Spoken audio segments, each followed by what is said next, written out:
Tak, přátelé, já vás vítám na přednášce o historicko-kritické metodě, jejich přínosech a jejich problémech. Na konci této přednášky, pokud všechno bude hladce, tak byste měli vědět, co to je historicko-kritická metoda, jak to zhruba funguje, na co si dát pozor a k čemu se to může, k čemu se to může použít. Ještě na úvod, čemu se tady budeme věnovat, chceme-li hovořit o historicko-kritické metodě. To je jedna metoda toho, jak chápat písmo svaté, jedna metoda takzvané biblické hermeneutiky. To znamená, že nejlepší způsob, jak se s ní seznámit, je seznámit se s ní v kontrastu s těmi ostatními metodami a přístupy a říct se, čím se od sebe liší, co mají společného. Potom se podíváme podrobněji přímo na tu historicko-kritickou metodu, řekneme si, jak to zhruba funguje, aniž bych to nějak přehnaně hodnotil, a potom na závěr se dostaneme k těm vlastním argumentům, co jsou ty dobré věci, co jsou ty špatné věci, a zakončíme to Ratzingerovým příspěvkem biblické teologie, konkrétně jeho diskuzí o takzvané metodě C, řeknu vám, co to je a k čemu je to dobré.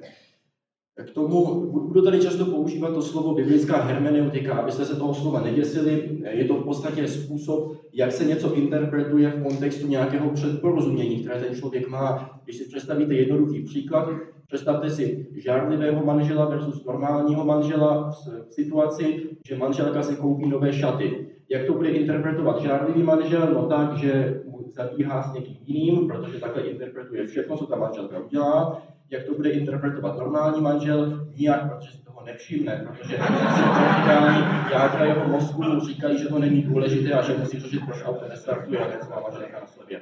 Takže na tento příklad si vzpomeňte, když někde uslyšíte slovo hermeneutika, jde tam o to, že člověk má nějaké předporozumění a tím předporozuměním nějak interpretuje něco. A to předporozumění může být správné a může taky být chybné, no a na to se tady taky budeme zaměřovat. Takže podíváme se na tu klasickou biblickou hermeneutiku. Když říkám klasická, myslím tím antika, patristika plus středověk. Potom se podíváme na tu moderní, která se dělí na takové dvě hrubé kategorie, takzvaná diachronní, synchronní, řeknu vám, co to je, a potom se podíváme ještě stručně na postmoderní hermeneutiku. Bavíme-li se o exegezi nebo o biblické hermeneutice, tak tím naším cílem je zjistit nebo dobrat se toho, jaký je smysl písma, co to písmo znamená. No a ty smysly písma tvoří určitou hierarchii. Takže tím prvním smyslem písma je to, co já si tam úplně naivně přečtu a co je to první, co mě napadne, když si to přečtu. A tohle je jakýsi naivní nebo doslovný smysl písma, u kterého tak nějak zamrzli někteří bibličtí fundamentalisté. Tím prvním, potom, když to je nultý smysl, tak ten první smysl je ten literní význam, to znamená, co tím ten autor myslel. Může to tak být, že ten literní význam je prakticky identický s tím prvotně pochopeným významem, ale ne vždycky to tak je, jak už o tom mluvil tady bratr Matyáš v předchozí přednášce. No a potom konečně máme ten druhý stupeň a to je nějaký duchovní význam. A ten se může týkat nějakých duchovních předobrazů, nebo nějakých morálních ponaučení, nebo nějakých anagogických významů, které směřují k poslednímu naplnění cíle stvoření a lidského života. Pokud se chceme dostat od toho stupně 0 k tomu stupni 1, to znamená od toho naivního významu, k tomu, řekněme, historickému významu, jak to ten autor myslel, tak tomu se zhruba říká historicko-kritická metoda. Nebo biblická kritika, něco takového. Pokud se chceme dostat od toho významu 1 k tomu významu 2, to znamená od toho, jak to ten autor myslel, k tomu, jaké další významy tam třeba Bůh vložil, i když ten autor to tak nezamýšlel, tak tomu se zhruba říká biblická teologie. A pokud se chceme dostat nějak přímo od toho stupně 0 k tomu stupně 2, tak to je takový trochu riskantní počin, ke kterému se někdy uchýlíme, ale musíme si být vědomi, co zanedbáváme a zda to zanedbání je oprávněné v logice té diskuze, kterou provádíme.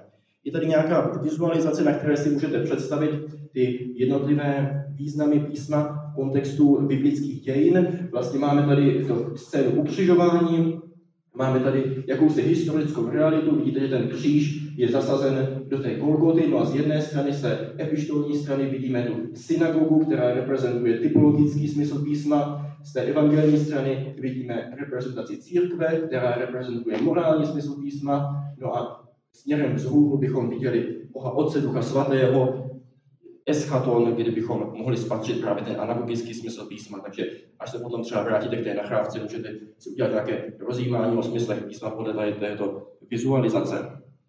Další dva důležité pojmy, které je nutné zmínit, jsou pojmy exegeze a eisegeze. To vychází z řeckých slov ex, ta předpona znamená jako ven z něčeho a eis jako do něčeho. A tím se myslí, že dělám-li exegezi, tak vezmu nějaký text, nějaký výrok, nějaký citát a snažím se přijít na to, co tím ten autor myslel, jaký je smysl toho citátu. Čili snažím se vytáhnout ven z toho výroku, z toho textu, ten jeho význam.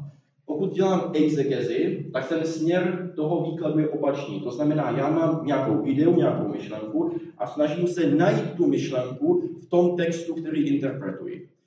V kontextu moderní biblistiky exegeze je něco, co je nepěkné a co nechceme dělat. Na druhou stranu, nebo ti moderní biblisté se toho tak nějak štítí. Na druhou stranu, biblická teologie s exegezí počítá a ten rozdíl mezi tou oprávněnou a neoprávněnou exegezí spočívá v tom, že jednotlivé smysly, významy a aspekty písma se navzájem prostupují. Takže třeba máme nový zákon a starý zákon, ten nový zákon je naplněním starého zákona a naopak starý zákon poskytuje předobrazy, na základě kterých můžeme i hlouběji zase pochopit smysl nového zákona. Čili jeden je skrytý v tom druhém a ten druhý je zjevený v tom prvním. A toto je nějaká exegeze, která je organická. Proč? Protože to, co já jakoby včítám do jedné pasáže písma, je jiná pasáž písma, nebo jiný aspekt písma, nebo jiný aspekt božího zjevení. Takže pokud já vezmu nějaký aspekt božího zjevení a budu s jeho pomocí interpretovat jiný aspekt božího zjevení, tak to je jaksi v pořádku. Ale pokud vezmu nějakou cizí myšlenku a tu cizí myšlenku, třeba nějakou politickou ideologii nebo nějakou filozofii, která je třeba sekulární nebo nemorální a tu se budu snažit nějak vecpat do toho písma, tak to je potom exegeze, která v pořádku není. Pokud by vám nějaký biblista náhodou tvrdil, a k tomu právě mají často tendenci, třeba ti historicko-kritičtí biblisté, že my musíme vzít pouze ten text jako takový a v žádném případě do něj žádné typologické významy necpat, nic takového, ten text je úplně soběstačný, tak takovému člověku, který takto argumentuje, připomeňte, že samotný tento jeho přístup, toto jeho odmítání exegeze, v jakékoliv míře, představuje samo o sobě jakousi exegezi osvícenského ideálu do biblického textu, který s tímto osvícenským ideálem vůbec nepočítá. To znamená, není to sice exegeze na úrovni objektové, ale na úrovni jakési metahermeneutiky už se jedná o nějakou impozici nějakého, řekněme, osvícenského ideálu na nějaký text, vůči kterému je tento osvícenský ideál cizí. To znamená, zase se jedná o exegezi pouze chybnou. Pokud chcete se vyznat v tom, jaké jsou základní školy a přístupy v současné biblické hermeneutice, tak bude dobré, když si odvyknete přemýšlet o tom, takže jsou dva tábory, které se mydlí mezi sebou, protože jsou spíše tři tábory, které se mydlí mezi sebou. A to jsou tedy klasická exegeze, moderní, řekněme osvícenská a postmoderní. A já jsem je tady takhle shrnul, je to velmi zjednodušené, ale pro naše potřeby to stačí. Shrnul jsem je v prostoru takových tří vlastností. A všimněte si, že každé dvě z těchto tří škol se shodují v tom, proč odmítají tu třetí. Takže tou první vlastností je, jestli ta exegeze je programově křesťanská. To znamená, jestli křesťanské náboženství a křesťanská teologie je interpretační princip, se kterým přijdeme, abychom tu Bibli interpretovali. No a klasická exegeze říká ano, a moderní a postmoderní zhodně říkají ne. To znamená, moderní a postmoderní exegedé by zhodně odmítli klasickou exegezi, protože oni chtějí být sekulární a objektivní, nebo to ti postmoderní nechtějí být objektivní, a ti moderní ano, ale chtějí být sekulární a nechtějí se vázat nějakým křesťanským předporozuměním. Tou druhou vlastností, kterou exegeze může a nemusí mít, je, jestli je, já to říkám velmi přibližně, rozumově orientovaná. A tím se myslí, jestli má ambici vycházet z nějakých racionálních principů, z nějakých obecných pravidel a logicky z nich odvozovat nějaké závěry. No a jak ta klasická, tak ta moderní mají tuto ambici. Samozřejmě ta klasická exegeze nezůstává pouze na úrovni toho racionálního, ale je otevřena tomu, co to racionální představuje. Ale přesto to racionální v sobě zahrnuje. Naopak postmoderní exegeze by na tady tuto ambici rezignovala často proto, že racionální myšlení je relikt patriarchální koloniální společnosti a nástroj oprese. Takže by potom odmítla tady tento přístup. Já to trochu karikuju, ale tu základní myšlenku si z toho abstrahujete. No a tou třetí vlastností, na kterou se můžeme podívat, je, jestli ta exegeze je pozitivistická, to znamená, jestli se omezuje pouze na to, co je vykazatelné experimentem nebo nějakým pozorováním nebo nějakými exaktními vědami. No a ta klasická a postmoderní exegeze by shodně kritizovali tu moderní exegezi, protože ta moderní exegeze, ta osvícenská, ta historicko-kritická, je právě pozitivistická. No a jak ta klasická, tak ta postmoderní se na pozitivismus vůbec neomezují, byť zase jsou mezi nimi jiné rozdíly. Takže ta moderní a postmoderní se shoduje vůči té klasické, že je sekulární, ta klasická a moderní se shodují proti té postmoderní, že se vyznačuje jakýmsi optimismem, naši schopnost poznat nějaký skutečný pravý smysl písma, zatímco ta postmoderní řekne, žádný pravý smysl není, je pouze nějaká prostě paleta dílčích významů, které jsou kulturně podmíněné a půjní a žádný objektivní smysl neexistuje. No a ta klasická a postmoderní by si zase shodli proti té moderní v tom, že odmítají tu vědeckou redukci. Já jsem tady vlastně uvedl, tak když si vezmete tu tabulku, tak jsou tady 3 z 8 možných variací ano a ne, můžete si sami rozmyslet, čemu by odpovídali ty zbylé a jestli by dávali smysl nebo nedávali. Další důležitý pojem, který musíme zmínit, jak už jsem naznačil v té osnově, je rozdíl mezi synchronní a diachronní exegezí.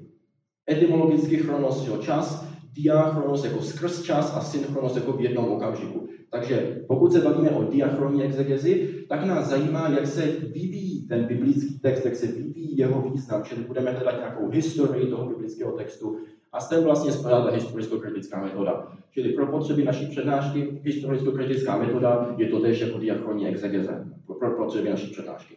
A synchronní exegeze je taková, která vezme ten text jako takový, neřeší to, jestli tahle pasáž pochází z tohoto zdroje a jestli tahle pasáž byla napsána v Alexandrii nebo v Antiochii a jestli tohle napsal tento editor nebo ne, ale řeší pouze to, jak interpretovat ten text, který máme před sebou. Ať už teologicky, ať už nějak filozoficky, ať už psychoanalyticky, ať už literárně, ale bavíme se o tom textu jako takovém, nikoli o historii toho textu. No a potom jsou nějaké metody, které se pohybují tak nějak na pomezí toho synchronního a diachronního. Kanonická kritika například, o té se ještě zmíním, narrativní kritika, o té budu mít tady samostatnou přednášku, a potom retorická kritika, která se věnuje tomu, jakým způsobem bibličtí autoři uplatňují retorické metody a prostředky. Takže začneme jenom přehledem těch exegetických metod, takže tou klasickou exegezí. Klasická exegeze, jak už jsem řekl, se liší od těch ostatních tím, že je duchovní, že je organicky propojená s duchovním životem. To znamená, nepřistupujeme k písmu z pozice nějakého vnějšího pozorovatele, ale z pozice někoho, kdo to písmo má zvnitřněné, anebo chce ho zvnitřnit, který chce prožívat a participovat na všech těch významových strukturách a duchovních významech, které jsou v tom písmu obsaženy. Takže zase představte si takovou analogii, že dům, ve kterém bydlíte versus muzeum. Ti kritičtí vědci přistupují k Bibli jako k muzeu, do které přijdou a všechno už je tam v zásadě mrtvé a oni musí dokumentovat precizně, co odkud pochází tento artefakt, odkud tento kus nábytku, ten stojí tady a tady. Jo, představte si už, že jste někdy navštívili nějaký dům, kde se narodil nebo kde zemřel nějaký slavný člověk. Jo, a teďka vlastně ten dům když tam zůstaly ty jeho věci, prostě tady měl koupelnu, tady měl kuchyni, ale je to už nepoužívané to muzeum.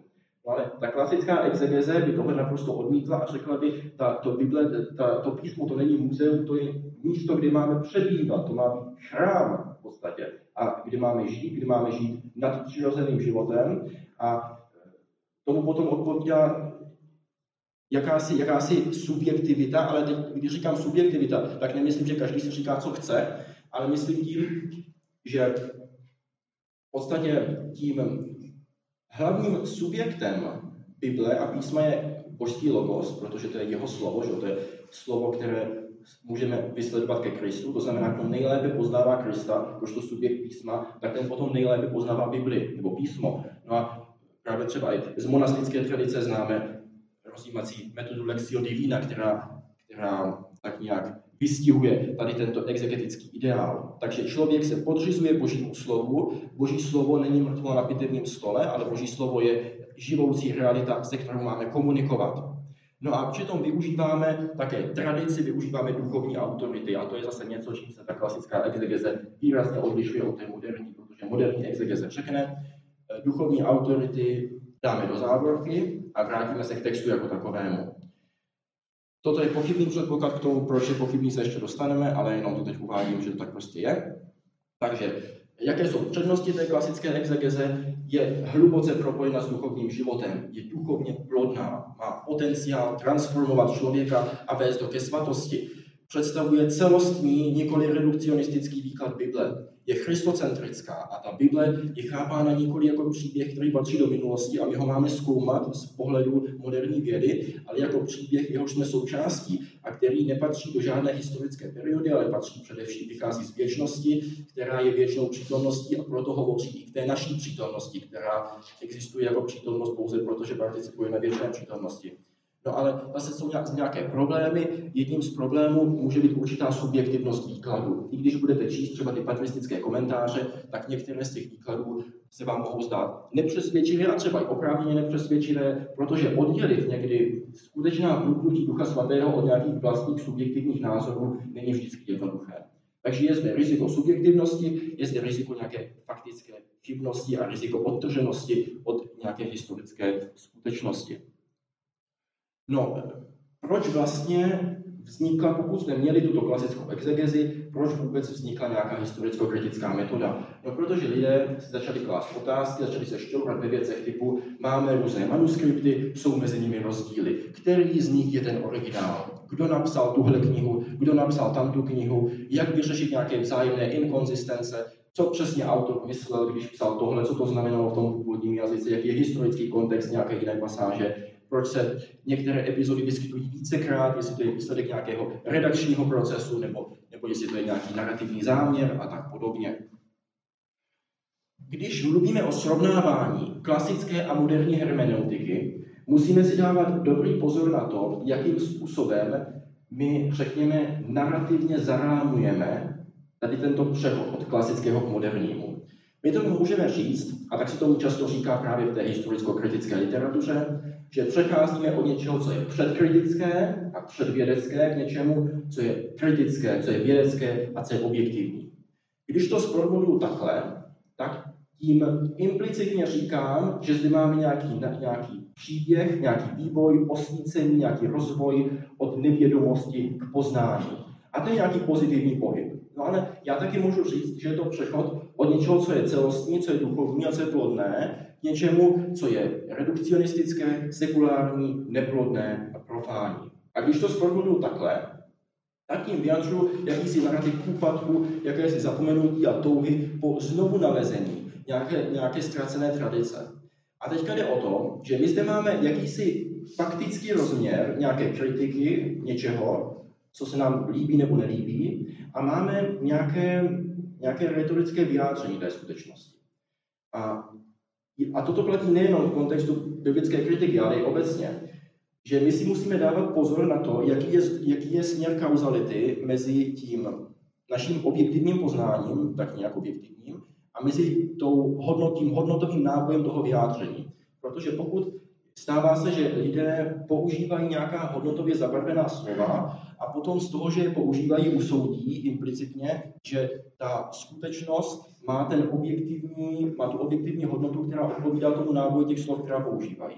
Takže proto, když se bavíme o těchto věcech, tak vždycky je dobré jakoby ten nabitý expresivní jazyk trochu utlumit a bavit se v pokud možno objektivních pojmech, abychom dospěli k nějakému, řekněme, férovému zhodnocení toho, co je v té metodě třeba dobré a co je špatné. V té samotné historicko-kritické metodě je trochu problém ji definovat, protože v tom slově v tom pojmu jsou 3 slova. Je historická, je kritická a je to metoda. A ani u jednoho z těch slov není úplně jasné, co se tím vlastně myslí. Takže když se bavíme o tom, že je historická, tak se tím může myslet to, že zkoumá, jestli ty události jsou historicky pravdivé. To znamená třeba, jestli zmrtvých vstání je historicky pravdivé nebo není, o tom budeme mluvit v neděli při přednášce, nebo můžeme mluvit o historii toho textu. Čili text má nějakou historii, ta biblická kniha má nějaké zdroje, vychází z nějakých ústních tradic a to je další rozměr historičnosti. Potom můžeme se bavit o historičnosti jako o původnosti významu. Co myslel ten autor, když to napsal? No a konečně můžeme myslet historičnost jako takzvanou demitologizaci. To znamená, nadpřirozené prvky jsou pověra a my je musíme odbourat, abychom se dostali k tomu správnému sekulárnímu čtení. A to samozřejmě je ten asi jediný z těch významů, který je pro nás zcela nepřípustný. Další námitka potom proti tému pojmu historičnosti vychází z toho, jestli ten základ té biblické kritiky není spíš literární, ale to teďka přeskočím. A konečně tedy, a tohle taky přeskočím, to není tak podstatný. Takže tohle pojem historičnosti, teďka pojem kritika, jo? Když se bavíme, že je historicko-kritická metoda, tak co znamená, že je kritická? Co tady není myšleno primárně? Není myšleno, že kritizujeme Bibli a hledáme, kde má chyby. Takhle to sice někteří dělají, ale to není ten autentický význam toho pojmu kritika. Pojem kritika znamená nějaké objektivní zhodnocení kvalit. A když říkám kvalita, tak to myslím v aristotelském významu a nikoli v tom moderním významu. Jo? Když se prostě bavíme o kontrole kvality někde v podniku, tak zkoumáme, jestli součástky jsou kvalitní nebo nejsou. Tohle není na mysli. Na mysli je kvalita v aristotelském smyslu. Takže třeba máme tady všichni nějaké oblečení a to oblečení má nějaké kvality. Může být modré nebo zelené, dámské nebo pánské, velké nebo malé, drahé nebo levné, klerikální nebo sekulární, formální nebo neformální a tak dále. A tohleto jsou kvality. Jo? A jako oblečení má kvality, tak literatura má kvality a písmo má kvality. A kritika se zaměřuje na to, aby tyhle kvality popsala, aby je klasifikovala, aby je zkoumala a aby z nich vyvodila nějaké závěry. Takže tím ideálem biblické kritiky je, že vezmeme ten text, budeme se na něj dívat, ideálně odhlédneme, nakolik je to možné, od nějakých předporozumění a předchozích tradic, čímž vstupujeme do osvícenské myšlenkové tradice, a potom budeme ten text takto zkoumat a popíšeme jeho kvality. No a konečně je zde ten pojem metoda, takže historicko-kritická metoda. Metoda, není to ale jedna metoda, je to soubor metod a ty metody typicky vycházejí z nějakých aplikací zdravého rozumu, které jsou nějak systematizované do nějakých prostě standardních postupů a ukážeme si příklady toho, jak to funguje. A zase ta metoda není nějak zcela objektivní. Jsou to pravděpodobnostní úsudky, které vycházejí z intuicí konkrétního biblisty a můžou být ovlivněny nejrůznějšími kognitivními zkresleními. Takže je to objektivnější, než když třeba nepoužijeme tu metodu, ale není to žádná matematika. A ty konkrétní metody, které se zde tedy vyskytují, tak je to zejména textová kritika, kritika zdrojů, kritika forem a redakční kritika a ukážeme si potom, jak konkrétně tyhle metody fungují. Pokud chcete nějakou takovou definici historicko-kritické metody, která je v zásadě church-friendly, tak tady máte jednu definici od Pontifikální biblické komise, která říká, že historicko-kritická metoda je historická v tom smyslu, že chce objasnit historické procesy, jak vznikl ten text, ten historický kontext. No a je kritická, nakolik využívá vědeckých metod, s pomocí které usiluje o maximální možnou objektivitu. A rozhodně nechceme, aby byla historicko-kritická metoda chápána jako redukce toho biblického textu na ty aspekty, na které ona sama dosáhne. Máte to jako s medicínou, my můžeme zkoumat člověka medicínsky, ale to neznamená, že lidská realita je redukovatelná na ty aspekty, které jsou dostupné medicínské metody zkoumání. No a konečně ta komise říká, že biblická interpretace je neautentická, pokud jde proti záměru konkrétního autora, který tam měl být vyjádřen. Nikoli pokud přesahuje ten záměr toho autora, ale pokud je v rozporu s tím záměrem toho autora. A proto, abychom mohli rekonstruovat ten záměr toho autora, tak se nám hodí mít nějaké historicko-kritické povědomí. Já s dovolením přeskočím pár slajdů, abychom to neprotahovali a podíváme se teď podrobněji na tu historicko-kritickou metodu a na ty konkrétní techniky, které se v ní používají. Takže, abych to zopakoval, ty 4 základní techniky, bylo by jich víc, ale tyhle jsou hlavní. Textová kritika, kritika zdrojů, kritika forem a redakční kritika. Teďka uplatňují se současně nebo po sobě. Uplatňují se tak, že se překrývají a ne vždycky uplatňujeme všechny. Takže nejprve jde o to zvolit konkrétní otázku a zvolení konkrétní otázky se potom podřídí ten typ kritiky, který budeme chtít použít. Takže tady se podíváme na ně jako odděleně z pedagogických důvodů, ale reálně se překrývají v té konkrétní biblistické práci. Začneme textovou kritikou. Představte si, že chcete skládat chcete skládat nějaké pucle a máte obrovskou hromadu dílků a některé dílky, které potřebujete, tam nejsou a některé, které tam jsou, tak se překrývají a některé jsou duplikáty a některé úplně chybí. A teďka ta textová kritika v zásadě si bere za úkol, že vám to trochu rozstřídí a vyřadí vám ty dílky, které tam jakoby nemají být a dává tam ty, které vám tam chyběly, abyste vůbec mohli začít nějakou biblickou interpretaci.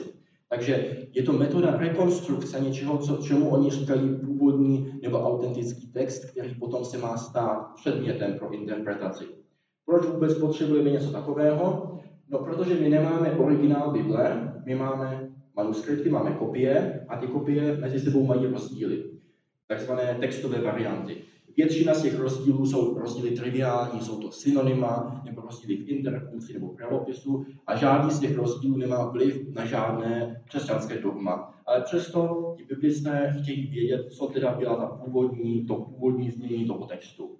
No, jak se to dělá? Dělá se to tak, že napřed se sbíráme ty staré manuskripty, které máme k dispozici, k té pasáži, kterou chceme zkoumat. Když máme všechny ty manuskripty, a to můžou být teda papíry nebo pergameny a ty se klasifikují do různých skupin a rodin a tak dále, tak potom ještě uvážíme překlady, třeba do latiny nebo do kopštiny, syrštiny a tak dále, protože ty poskytují svědectví o tom, jak ten text vypadal v době toho překladu. Můžeme také uvážit citace u církevních otců nebo rabínů. Tady je potřeba upozornit, občas můžete číst v nějaké, řekněme, méně profesionální apologetické literatuře, že jenom z citátů církevních otců by se dala zrekonstruovat celá Bible. A to není pravda, protože citáty církevních otců jsou velmi přibližné. A to není jakoby chyba, zase vychází z toho, že u církevních otců oni tak žili tou Biblí, že to jejich myšlení s tím biblickým myšlením se naprosto prolínalo. To znamená, že, a to je i třeba u středověkých autorů, to není zase jenom tady, a i u některých moderních, že to rozlišení, kde jakoby začíná ten biblický text, kde končí ta jejich vlastní myšlenka, je někdy těžké, oni citují po paměti, protože to všechno znali, měli to naprosto zvnitřněné a právě z důvodu tady této jejich integrace duchovního života s tím životem písma je právě těžké bavit se o nějaké textové kritice čistě na úrovni citací církevních otců, ale zase můžeme to použít jako jeden ze zdrojů, takže my si shrneme všechny ty textové varianty, které máme a potom uplatníme kritéria, abychom řekli, který z těch manuskriptů pravděpodobně obsahuje tu původní variantu. A teďka jsou vnější kritéria, která vycházejí ze srovnání napříč těmi manuskripty a vnitřní kritéria, která vycházejí z textu samotného.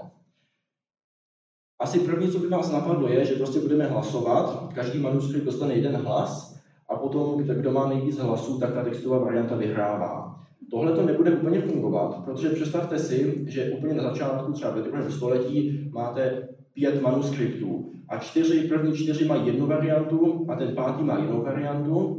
A potom ti mniši v tom klášteře s tou 5. variantou byli strašně pilní a opisovali, to znamená, dneska máme 150 manuskriptů z té 5. varianty a pořád jenom ty 4 původní, co ti byly líní z těch prvních 4 variant. A to znamená, že kdybychom vlastně takto hlasovali, tak bychom odhlasovali tu 5. variantu, ale ta je závislá na tom jednom manuskriptu. Toto je zjednodušený příklad, ale jde tady o to, že my musíme uvážit nejenom počet těch manuskriptů, ale i jejich genealogii. To znamená, jsou nějaké rodiny manuskriptů a my musíme v ideálním případě vysledovat, odkud pochází, jaká je historie té textové varianty, jestli ta rodina manuskriptů, ze kterých pochází ta konkrétní textová varianta, jestli je obecně spolehlivá nebo nespolehlivá, jak moc je stará, jestli ta konkrétní textová varianta pochází jenom z jednoho geografického okruhu, anebo jestli se nachází napříč Evropou a tak podobně. Takže zase je to v podstatě common sense, pouze aplikovaný v nějakém daném kontextu. No a potom jsou nějaká vnitřní kritéria textové kritiky, takže pravděpodobnější čtení je to, které je tak nějak konzistentní se stylem toho autora. Pravděpodobnější čtení je to, které je obtížnější. Takže příklad, budu tady mít potom přednášku o biblickém bizáru a budeme se tam mimo jiné bavit o tom přikázání nenávisti k rodičům, že Kristus říká, kdokoliv nebude nenávidět otce i matku a tak dále, nemůže být mým učedníkem. No a když si přečtete liturgický překlad, tak tam je napsáno, kdokoliv by nekladl otce a matku až na druhé místo nemůže být mým učedníkem. Takže které z těch čtení je obtížnější? No evidentně to první, to znamená, z toho můžeme odvodit tady kritériem lectio difficilior, lectio potior, že český ekumenický překlad tedy není tou původní variantou, ale je to něco odvozeného. Zase toto je triviální příklad, ale oni to používají v podstatě ve stejném stylu, protože řeknou, když ten písař něco změnil, tak proto, aby to objasnil, ne proto, aby to zkomplikoval. No. Potom zase lectio brevior, lectio potior, oni říkají zase, že spíš něco přidá, než aby něco ubral. Takže všechny ostatní faktory konstantní, pokud to kratší, tak je to pravděpodobnější, že to je to původní. A obecně to, co je snáze vysvětlitelné, tak se bere jako pravděpodobnější. Jaké jsou problémy textové kritiky? Tak ono neexistuje jasná hranice mezi tím, co je kopírování a co je nějaký redakční záměr. A když se bavíme o redakčním záměru, tak tady se nejedná o to, že ten písař by měl nějakou neúctu k tomu textu a že by se snažil tam nutně vecpat nějaké svoje subjektivní představy. Tady jde o to, že ten písař žije tím textem. On není nezúčastněným pozorovatelem, on je doma v tom textu. Podobně, když vy budete bydlet v nějakém domě, kde máte nějaký starobylý, velmi cenný nábytek pocházející od předků, tak ho nevyhodíte na skládku, ale to neznamená, že nemůžete něco přesunout nebo něco opravit a podobně. I u těch církevních otců a i u těch písařů vlastně nejenom po vzniku toho biblického textu, ale už v době toho, když se třeba opisovaly nějaké ty zdroje, ze kterých pochází potom ty výsledné biblické texty, tak zde vidíme to prolínání písma a tradice, která žije v těch lidech, kteří duchovně vstřebávají ty myšlenky toho písma. Takže já tady teďka nebudu rozhodovat, nakolik tahle nebo ta jiná biblická kniha je procesem nějaké redakční tradice a nakolik je procesem výsledkem práce jednoho autora. Ale jenom bych tady zdůraznil, že i pokud nastal ten případ, že třeba knihy Mojžíšovi nenapsal Mojžíš sám, ale že se na tom podílelo více autorů, tak z toho vyplývá, že Bůh použil tento nástroj jako prostředek biblické inspirace. Pro nás je to třeba obtížné si to představit, protože si představujeme, že pokud se na tom bude podílet více jednotlivců, tak prostě se tam nazvou chyby a všechno možné. No ale Bůh je dost mocný na to, aby i takovýto proces mohl použít jako nástroj biblické inspirace. Takže ta redakce není vnější vůči inspiraci nebo neomylnosti, ten redakční proces je vnitřní a ta inspirace je mocnější než nějakýkoliv chaos, který by mohl nastat nějakým redakčním procesem. Takže textová kritika má svoje limitace, protože my často prostě nejsme schopni objektivně rozhodnout, která z těch variant je ta pravá, můžeme mít nějaké pravděpodobnostní úsudky, ale jistotu vám tady asi ve většině případů nikdo nedá. Další z těch 4, takže to byla textová kritika, další je kritika zdrojů. Kritika zdrojů předpokládá, že bibličtí autoři nepsali ty texty de novo, ale že vycházeli z nějakých už předchystaných, nějakých předaných, tradovaných písemných zdrojů. A jsou tady i zmínky, že tomu tak je, třeba v knize Numery, 21. kapitola se odkazuje na knihu Hospodinových bojů. My vlastně nevíme, co to je, ale je to asi nějaký zdroj, ze kterého vycházeli. Nebo kniha Jozue, 10. kapitola, tam se mluví o tom, jak je psáno v knize Přímého a tak dále, a zase je nějaký odkaz na nějaký zdroj, čili my víme i ze samotné Bible, třeba i Lukáš v 1. kapitole říká, že už mnoho lidí, mnoho osob před ním popsalo ty události, které se týkají Ježíše Krista. Svatý Pavel v 15. kapitole 1. listu Korinťanům uvádí to krédo, kde je ten výčet, komu všemu se Kristus zjevil po svém zmrtvýchvstání. No a zase říká, že to od někoho přijal, patrně v Damašku nebo v Jeruzalémě po svém obrácení. Takže máme zde i jakési vnitřní doklady toho, že bibličtí autoři používali zdroje k tomu, aby napsali ty vlastní biblické knihy. No a cílem té kritiky zdrojů je ty zdroje identifikovat a stanovit, kdo je napsal kdy a z jakého kontextu. Ta metoda kritiky zdrojů nicméně má určité kontroverzní předpoklady. Tím prvním předpokladem je, že je zde rozdíl, jsou jakoby 2 skupiny lidí. Jsou zde autoři a potom redaktoři. Ti autoři jsou ti, kteří jakoby psali ty původní zdroje a ti jsou v zásadě konzistentní, mají konzistentní styl, neprotiřečí si, jsou takový, jako jejich styl psaní se v zásadě podobá tomu, jak my bychom chtěli, aby dnes autor psal v 21. století. Naopak redaktoři, když to trochu zkarikují, jsou úplně inkompetentní. Oni vezmou ty zdroje, slepí je dohromady, vůbec neřeší, že se to odporuje, je jim to úplně jedno. Často jsou to třeba i protismyslné věci a ti kritikové zdrojů právě si berou za cíl najít takové ty švy v tom textu a z toho říct, aha, tady proběhla nějaká redakce, tady je nějaká inkonzistence, nějaká vsuvka, to znamená, že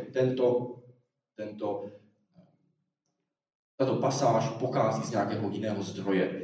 A zase platnost těchto předpokladů je věcí diskuze, samozřejmě do určité míry to tak může být, že pokud někdy vidím nějaký velký rozdíl třeba v teologickém důrazu, tak z toho můžu odvodit, že zde možná nastal nějaký kompilace nějakých zdrojů, nicméně je zde taky otázka potom senzitivity a specificity takovéto metody, protože když vezmete nějakou třeba moderní knihu, o které by kritik zdrojů nevěděl, že to je moderní kniha a řekli byste, jak na to uplatnit ty stejné metody, tak pravděpodobně by tam našel spoustu zdrojů, když tam žádné nejsou. Takže pokud je najde tam, kde nejsou, jak mu můžeme věřit, že jsou tam, kde je našel? Toto je hypotetický příklad, protože to nejde realizovat, a zase já to nechci úplně zhazovat. Spousta míst, kde se dá relevantně říct, třeba asi bratr Matyáš v přednášce o stvoření vám řekne, že tam jsou 2 záznamy zkombinované, ale jsou zase oblasti, kde je to kontroverznější. Jaké jsou ty konkrétní metody potom, nebo konkrétní způsoby, jak se ty zdroje identifikují, jestliže je to možné, srovnávají se paralelní texty, což je dost omezené, protože máme paralelní evangelia, máme ve Starém zákoně třeba kniha Kronik, podobná tomu, co je už třeba v knize Samuelově, ale jinak často jsou tam ty záznamy jenom jednou. Takže ty metody, které se používají, že hledají prostě vnitřní inkonzistence, nějaké vsuvky, nějaké repetice, nějaké variace stylu, slovní zásoby a tak dále. A potom formulují hypotézy, jaké mohly být vztahy mezi těmi zdroji, no je to samozřejmě silně spekulativní. Takový nejznámější příklad, nejznámější výsledek kritiky zdrojů je tzv. Dokumentární hypotéza, která ve své původní formulaci předpokládá, že Pentateuch vznikl kombinací 4 zdrojů, které se nějak potom zkompilovaly, ale zase co 2 biblisté, to 4 až 5 názorů na to, jak konkrétně to bylo, to znamená, žádný konsenzus zde není a můžete si o tom v zásadě asi myslet, co chcete. Co už jsou méně kontroverzní příklady kritiky zdrojů, již ten zmíněný záznam o stvoření nebo synoptický problém, tedy to, že někteří evangelisté vycházeli z jiných evangelistů jako ze zdrojů. A teď otázka, z kterých přesně. Někdy ti biblisté postulují, že existují jiné zdroje, třeba takzvaný pramen Q, to odvozují z toho, že máme materiál, který je u Matouše i u Lukáše, ale není u Marka, takže ho pravděpodobně měli z nějakého jiného zdroje, no a tomu potom říkají pramen Q. A je spousta zase míst v Bibli, kde jsou takovéto hypotetické zdroje postulovány. Já to tady nehodlám posuzovat, to by bylo na podrobnější diskuzi, ale jenom to uvádím jako příklad toho, jak funguje historicko-kritická metoda. Ty problémy té kritiky zdrojů spousta lidí nebo teologů by zpochybňovala, nakolik je vůbec potřeba, třeba pro praktický duchovní život. Dále problém je v tom, že zde máme jakýsi předsudek, že je zde jakási ideální původní verze toho textu, to je ten autentický správný text, no a potom je zde nějaký steologizovaný pozdější text, který vznikl nějakým lepením toho původního autentického textu dohromady.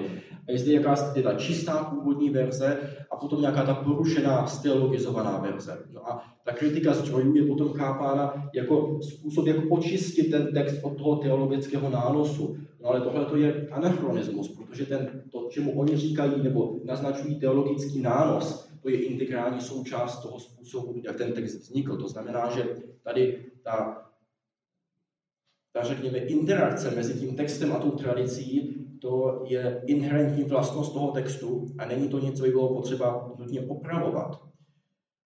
No, potom můžete si to představit třeba na příkladu, kdybychom dali nějakým textovým, nějakým kritikům několik filmů žánru western, předpokládáme, že oni nevědí, co to je, tak si můžete být jistí, že by dospěli k závěru, že úplně na počátku byl nějaký jeden nebo několik westernů, které měly takovéto nebo takové prostě vlastnosti, v některých byl prostě černobílý hrdina, v některých byl takový šedý hrdina, některé dopadly dobře, některé nedopadly dobře. A teďka ty další instance toho westernu by oni interpretovali tak, že se brali teďka ty starší části z těch původních filmů a lepili se dohromady. To znamená, pokud tady nějaká stabilní scéna, třeba nějaká scéna, jak ten hrdina konfrontuje toho padoucha, tak oni by řekli, toto je nějaká ústní tradice, která se předávala a teďka prostě tady byla zahrnuta do tohoto filmu. Toto je karikatura, ale jenom chci, abyste si uvědomili, že pokud někde jsou třeba nějaké podobnosti mezi nějakými texty, pokud někde jsou nějaké stabilní scény, které se vyskytují, třeba jsou typické pro nějaký žánr, tak z toho ještě nutně neplyne, že zde nastal nějaký proces, který by zajímal historického kritika. To může být prostě inherentní vlastnost toho žánru a neplyne z toho s logickou nutností, že zde nastala nějaká redakce, třeba kolektivní. To tak může být, ale nemusí. A je potřeba tady trochu s opatrností tohleto potom postulovat. Třetí, takže měli jsme kritiku textovou, kritiku zdrojů a kritiku forem. Kritika forem je podobná jako kritika zdrojů, ale bavíme se zde o ústních tradicích, nikoli o písemných zdrojích. A ty formy, to jsou takové, řekněme, malé literární útvary. Takže třeba v moderním kontextu pozvání na svatbu, nebo výpis účtu, nebo předpověď počasí, nebo proslov na úvod nějaké oslavy, nebo vtip by byly formy. A třeba zase v rámci vtipu by byly nějaké podformy, protože jsou nějaké kategorie vtipů.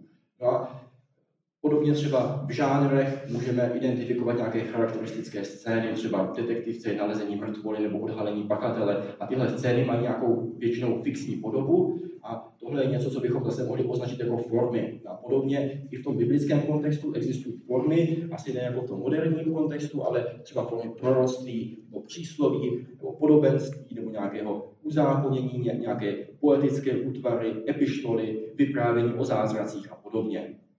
Takže ti kritikové forem právě chtějí identifikovat v tom textu takovéto útvary a z toho třeba analyzovat žánrovou skladbu toho textu. Předpoklady kritiky forem jsou, že ty formy byly ústně tradovány před svým zapsáním a že ten autor není jenom autorem v tom moderním slova smyslu, ale že on vlastně jakoby sepisuje dohromady ty tradice, které mu byly nějak předány a které tím tradováním nabyly nějaké stereotypní nebo typické podoby a jsou potom tematicky seskupeny v tom výsledném textu. Ti kritikové forem rovněž předpokládají, že je možné vysledovat nějakou ústní prehistorii těch textů. No a pojem, který se u toho často vyskytuje, pojem Sitz im Leben, to anglicky se to říká setting in life a česky asi něco jako situace nebo postavení v životě. A co se tím myslí, když to někde uvidíte ten pojem, myslí se tím, v jakém kontextu se třeba ta konkrétní forma používá. Takže třeba máte písničku, ta písnička může být třeba lidová, ale potom se třeba může stát nějakým zpěvem v liturgii a to už je nějaký jiný Sitz im Leben.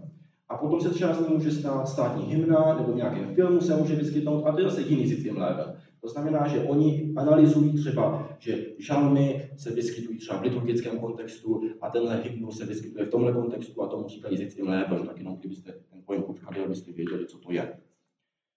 Jak oni postupují, tak představte si takového textového kritika nebo kritika forem, který otevře Bibli a tam uvidí nějaké charakteristické demarkační větičky typu tak praví Hospodin a kritik forem zajásá nebo identifikoval formu a potom tam čte dál a čte tam blaze chudým v duchu jejich království nebeské a zase zajásá nebo identifikoval formu a potom bude číst nebudeš provozovat historicky kritickou metodu, je to ohavnost před Hospodinem. A jak na to zareaguje, kritik forem opět zajásá nebo identifikoval formu a může on napsat článek v odborném periodiku.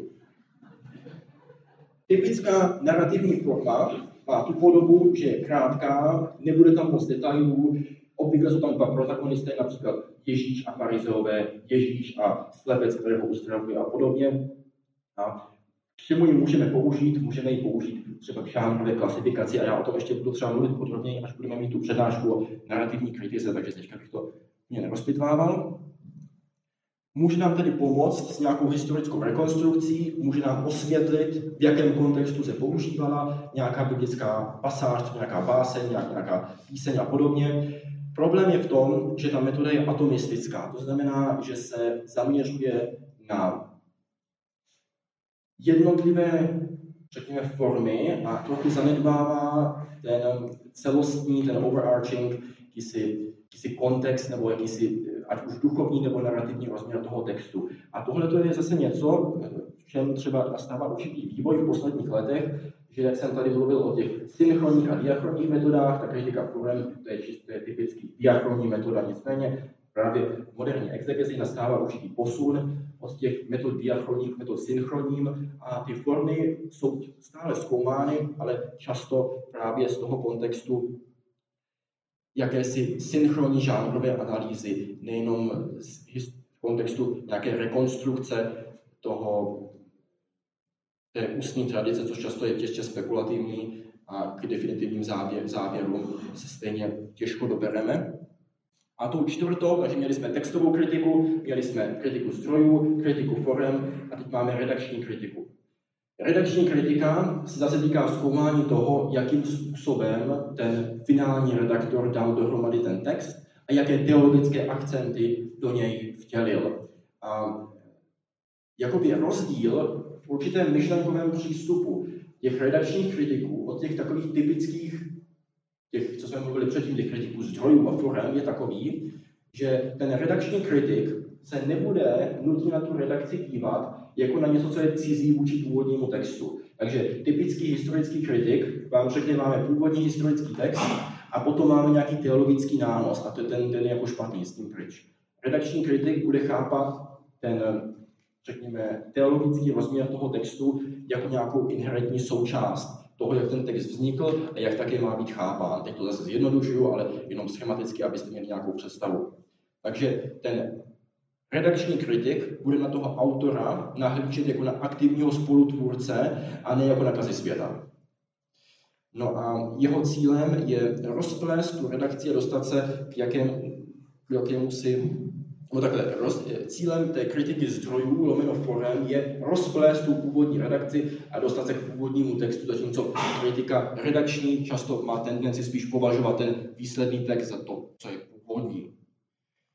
Jaké jsou typické otázky redakční kritiky, tak třeba jaký teologický náboj mají jednotlivá evangelia. Když se srovnáte třeba genealogii Ježíše u Matouše a u Lukáše, tak si můžete všimnout, že Matouš začíná Abrahamem, Lukáš začíná Adamem. A redakční kritik by z toho odvodil nějaké teologické závěry.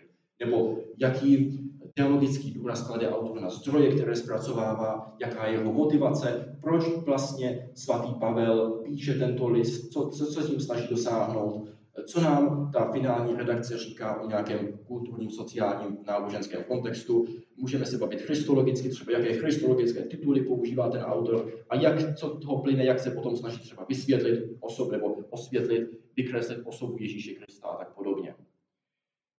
Příklady takovéto redakce, tak třeba evangelista Matouš organizuje horské kázání do 5 sekcí, no a redakční kritik by se všiml toho, že těchto 5 sekcí potom odpovídá 5 knihám Pentateuchu a že tedy Matouš implicitně tímto vykresluje Ježíše jako nového Mojžíše.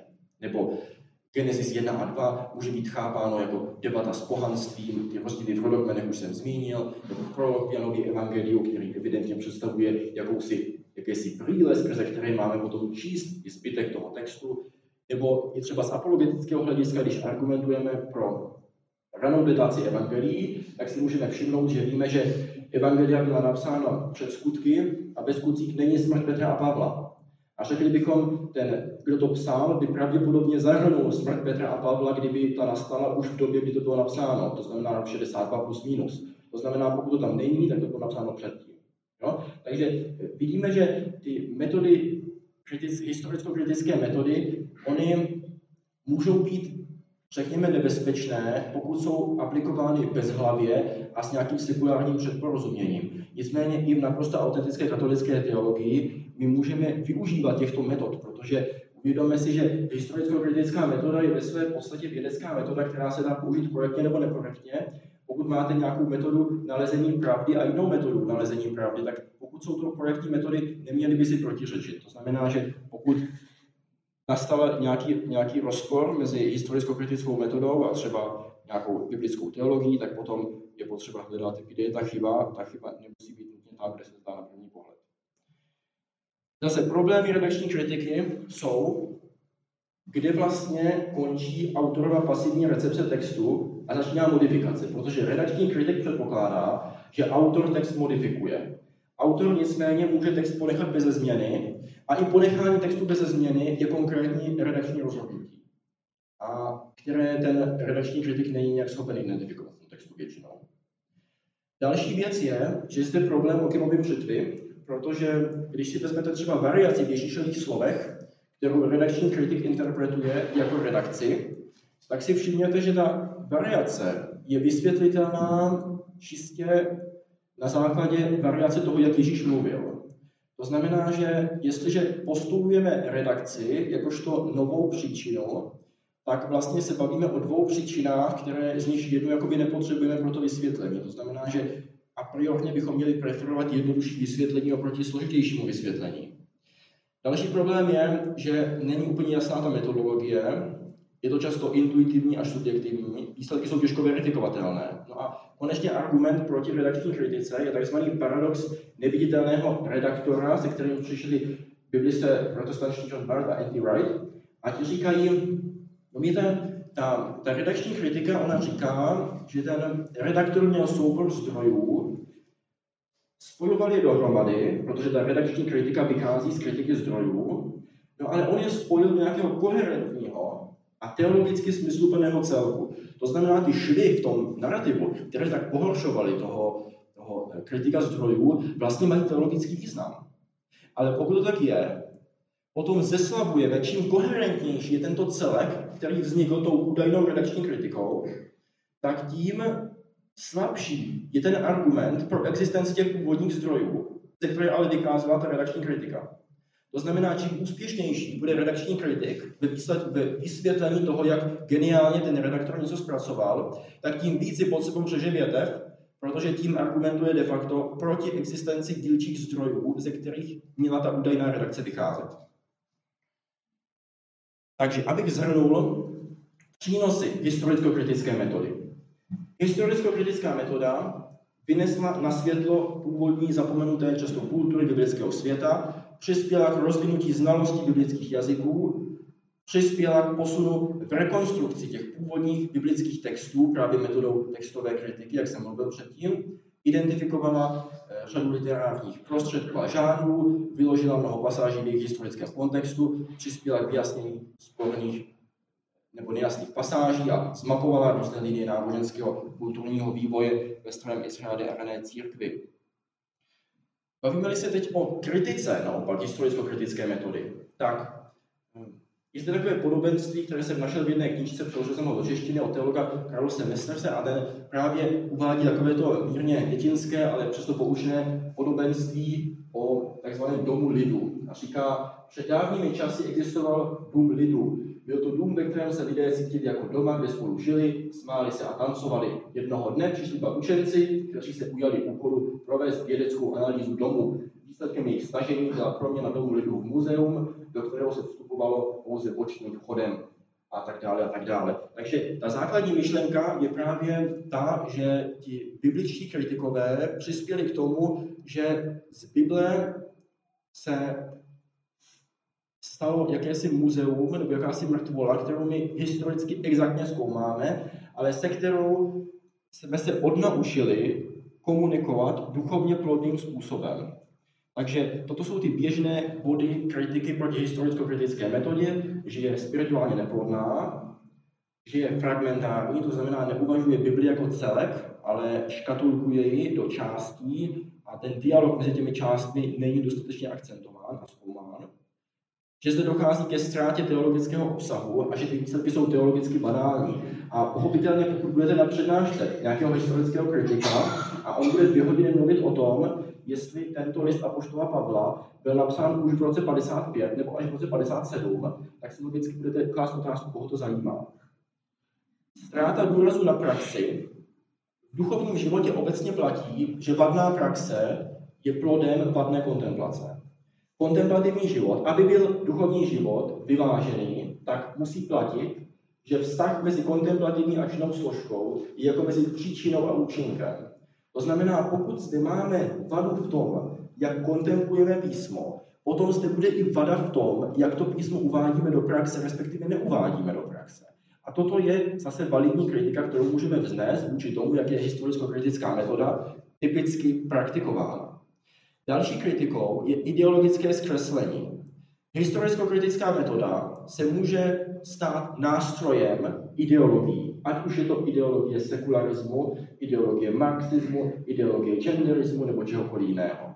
Takže je ale potřeba rozlišovat, které z těch problémů jsou inherentní vůči historicko-kritické metodě a které vznikají jejím zneužitím. Takže já si nemyslím, že historicko-kritická metoda ze své podstaty vede k ideové deformaci písma, ale představuje určité riziko, že k tomu dojde, pakliže nebude řádně integrována do celku teologie a do celku duchovního života.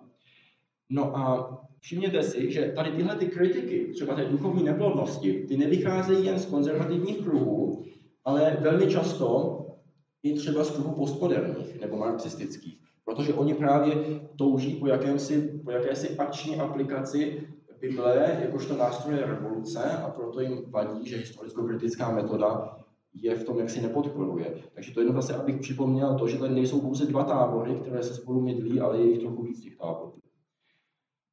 Zastánci historicko-kritické metody by reagovali například tímto způsobem. Ta fragmentace Bible je určitý problém, ale oni by řekli, ty části existují jako části celku. To znamená, že pokud vidíme nekonzistenci nějakých částí, tak ji vidíme jen proto, že zde máme jakési implicitní povědomí toho, že ty části by měly fungovat v nějaké synergii. A že je možné historicko-kritickou metodu integrovat do teologické hermeneutiky, že to není nutné, aby ta metoda byla teologicky sterilní, že jde pouze o to, aby se správně použila. A že to ideologické zkreslení je tedy riziko, ale nikoli nutný znak historicko-kritické metody. No ale máme zde i nějaké, řekněme, problémy, které nevznikají pouze zneužitím historicko-kritické metody, ale které jsou vnitřní v určité metodě.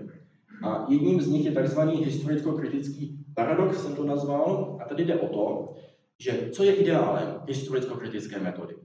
Je to jakýsi vnější, nezúčastněný pozorovatel, který nic vlastního, žádné vlastní předporozumění nevnáší do toho textu, ale pouze provádí jakousi literární exkavaci a pouze pozoruje ten text jako takový, nechává mluvit ten text jako takový v tom jeho původním historickém kontextu. No ale ten text ve svém původním historickém kontextu právě zve čtenáře k participaci, k poznání zevnitř toho textu. Protože ten text, to je slovo Boží, to je slovo, které nám Bůh dal v osobě Ježíše Krista a i v této písemné formě a chce, abychom s ním duchovně komunikovali.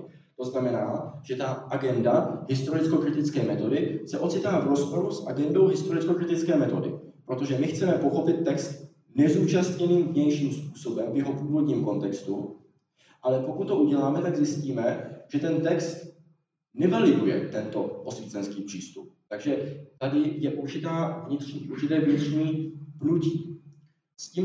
S tím souvisí i myšlenkový experiment myslitele Franka Jacksona o postavě, které on říká Mary the Super Scientist. A tato postava, to je vědkyně, která je barvoslepá a která se věnuje studiu barev. To znamená, že ona má perfektní znalosti veškeré fyziky, neurologie, biologie, kulturologie, všeho, co souvisí se studiem barev. Problém je v tom, že ty barvy nevidí. A teďka ten experiment vlastně směřuje k otázce, kdo rozumí tomu, co jsou barvy a jak fungují. Jestli ten, kdo je vidí, ale neví ani to, jaká je spektrum viditelného světla, anebo tady ta Mary the Super Scientist, která ví úplně všechno, ale nevidí ty barvy. A je zde riziko, že pokud budeme provozovat historicko-kritickou metodu separovaně od duchovního života a od celku biblické teologie, potom dopadneme jako tady tato Mary the Super Scientist, která si nemůže asi za to, že je barvoslepá, když se tak narodila, ale my jsme se nenarodili neschopní komunikovat s Bohem.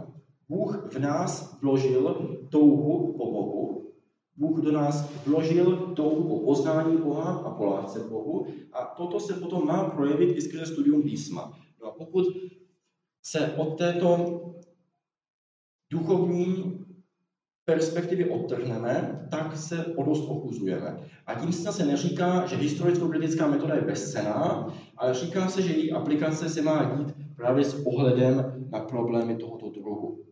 No a konečně další ještě problém historicko-kritické metody je, že ona postuluje jakousi metodickou neutralitu. Ona říká to, že Bible existuje v nějakém kontextu křesťanské tradice, od toho my odhlédneme.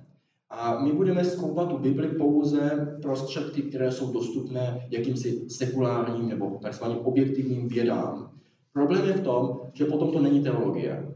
Jo, teologie je věda o Bohu, nakolik se zjevil. Deus in quantum revelatus. To znamená, že ta teologie musí být zahrnutá do toho způsobu, jak my tu Bibli čteme.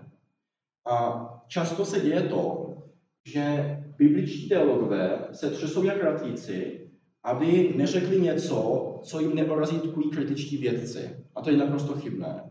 Samozřejmě my nemůžeme říkat věci, které jsou anachronistické, které jsou historicky chybné. Na druhou stranu musíme si být vědomi i toho, že historicko-kritická nauka není slovo Boží a pokud budeme limitovat teologické poznání sekulárním poznáním, tak je zde určitá chyba v hierarchii poznání. Takže samozřejmě my nemůžeme dělat biblickou teologii bez přihlédnutí k historicko-kritické metodě. Ale to neznamená, že každý ideový bias, který vysloví nějací vědci z nějaké univerzity, nutně je něčím, co bude limitovat naše teologické poznání, protože potom to vede k takovým excesům, jak je tady citoval pan profesor Osousobě z té New American Bible a jejich poznámek pod čarou. Tak. Ještě protože ta hlavní současná kritika historicko-kritické metody nepochází od nás, jako konzervativců, ale od postmodernistů, tak bych jenom shrnul, v čem se vlastně shoduje a v čem se rozchází ta klasická a ta postmoderní kritika historicko-kritické metody.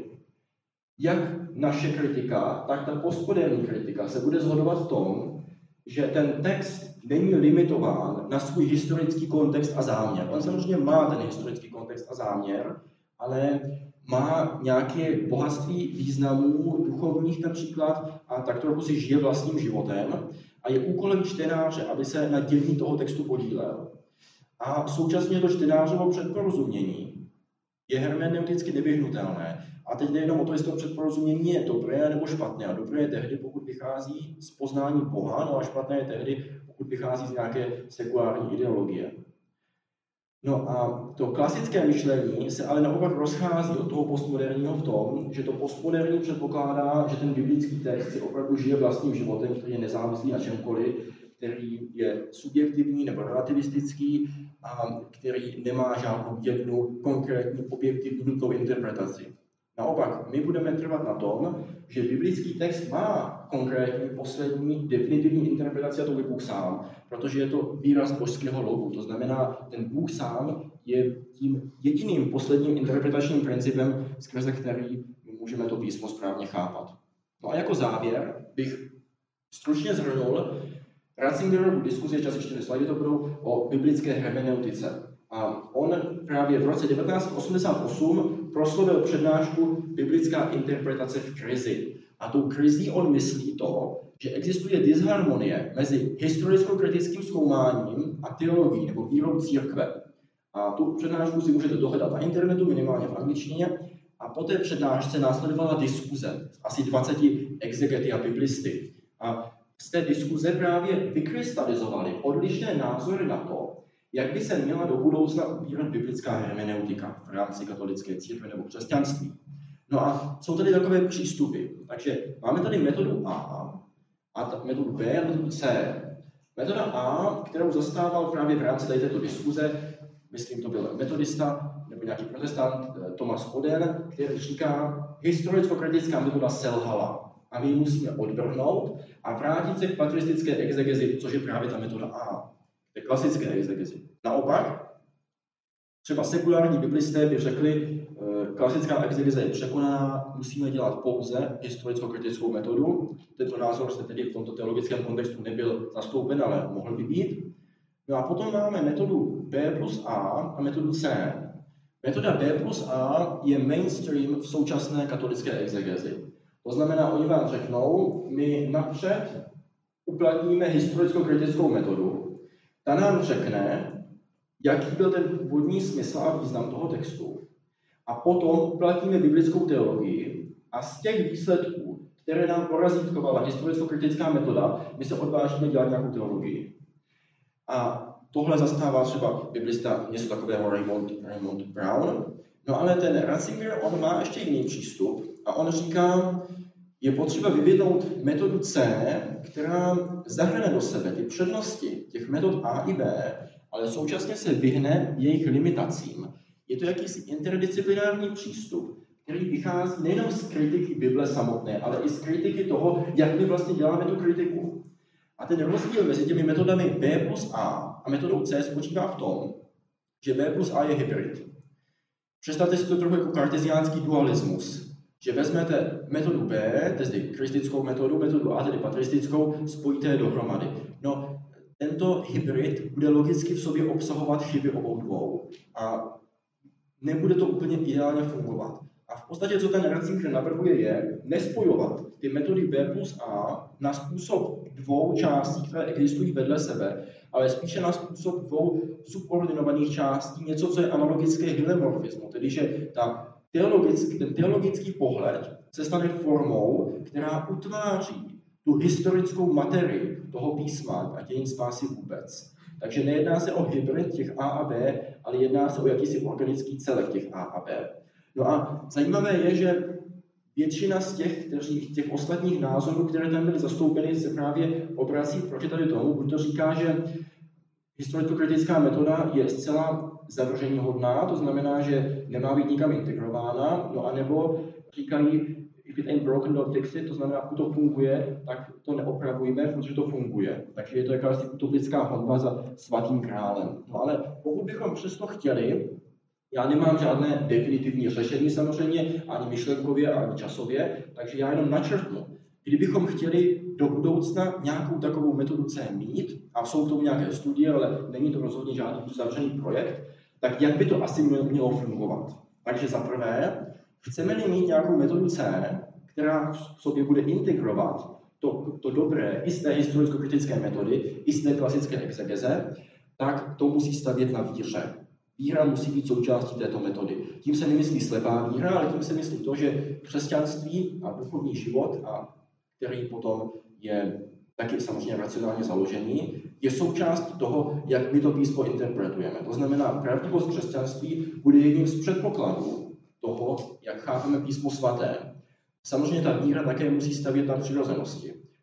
Čímž se dostává ke slovu i to historicko-kritické zkoumání. No ale zase ta přirozenost musí být otevřena vůči tomu, co ji přesahuje. No a pokud bychom chtěli nějaký postup, jak tady tohle modelovat, tak to můžeme modelovat podle vzoru hypostatické unie mezi Kristovým božstvím a lidstvím, protože ten vztah mezi Kristovým božstvím a lidstvím plauzibilně má podobnou strukturu myšlenkovou jako vztah mezi literním a duchovním smyslem písma. To znamená, pokud bychom teologicky analyzovali hypostatickou unii a odvodili z ní nějaké obecné principy, a pokud by se nám podařilo zkonstruovat hermeneutickou metodu tak, aby tyto principy aby reprezentovaly stejný model hierarchie mezi dvěma částmi, tak potom bychom mohli mít jakousi metodu C, která by byla semiotickou ikonou hypostatické unie. A všimněte si, že ta historicko-kritická metoda tímto přístupem není popřena nebo zredukována, ale je tím ještě uvedena jak si stává se více sama sebou.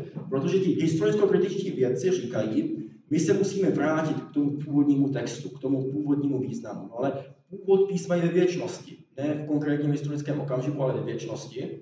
To znamená, my chceme my se chceme vrátit k tomu původnímu historickému významu, ale chceme jít ještě dál. Chceme se vrátit k tomu, odkud vlastně ten původní historický význam pochází.